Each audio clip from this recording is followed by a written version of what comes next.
Hi friends, మా non veg అయితే పకోడీ అయితే తింటుండు. ఆ పకోడీ పేరు ఏం పేరు అంటే క్యాబేజీ పకోడీ. మనోనికి అయితే చాలా నచ్చిందంట.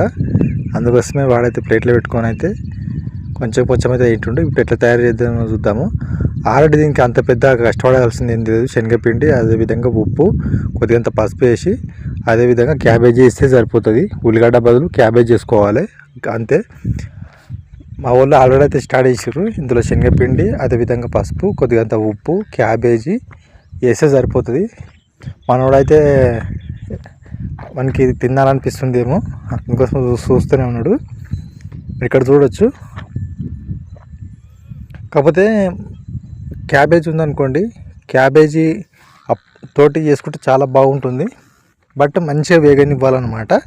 ఇప్పుడు దీనికి సంబంధించి నేను వీడియో అయితే చెప్తున్నాను. మీరు ఇక్కడ చూసుకోవచ్చు. ఈ విధంగా మెత్తగా ఇది చేయాలన్నమాట. ఇంకొక విషయం ఏంటంటే, ఇది కలిపేటప్పుడు మీరు ఎలాంటి నీళ్ళు కూడా కలపొద్దు అనమాట. ఎలాంటి నీళ్ళు, ఎందుకంటే క్యాబేజీలోనే నీళ్ళు ఉంటాయి కాబట్టి మీరు మెత్తగా కలిపినారు అనుకోండి, క్యాబేజీలో ఉన్న నీరే దీనికి సరిపోతుంది అనమాట. మీరు ఎలాంటి ఎక్స్ట్రా నీరు అయితే పోయాల్సిన అవసరం లేదు. ఈ విధంగా కలుపుకున్న తర్వాత, బాగా కలుపుకున్న తర్వాత మీరు ఇక్కడ చూసుకోవచ్చు, కొద్ది కొద్దిగా ఈ విధంగా వేసుకోవాలన్నమాట. మంచిగా వేగనివ్వాలి, ఎర్రగా వేగనివ్వాలి. మీరు మామూలుగా వేగనిచ్చారనుకోండి, గ్యాస్ అయిపోతుంది అన్నట్టు మీరు తక్కువ మంట పెట్టి మీరు తొందరగా తీసారనుకోండి, అవి అసలు తినబుద్ధి కూడా కావు. అందుకోసమే మంచిగా ఎర్రగా వేగనిస్తే కరకరలు ఆడతాయి అన్నమాట.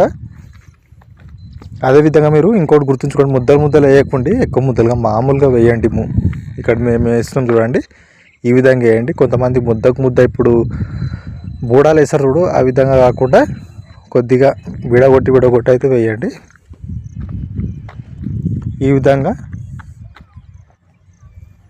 గరిటెతో అటు ఇటు అనుకోండి. ఈ విధంగా మంచిగా ఎర్రగా కావాలన్నమాట. ఎర్రగా అయితే చాలా కరకరలాడుతుంటే చాలా టేస్టీగా అయితే ఉంటుంది అన్నమాట. మేము అప్పుడప్పుడు చేస్తాము. బట్ మెయిన్గా ఏంటంటే, ఈ క్యాబేజీ కన్నా కూడా ఉల్లిగడ్డతోటి చేసుకుంటేనే చాలా బాగా టేస్ట్గా అయితే ఉంటుంది.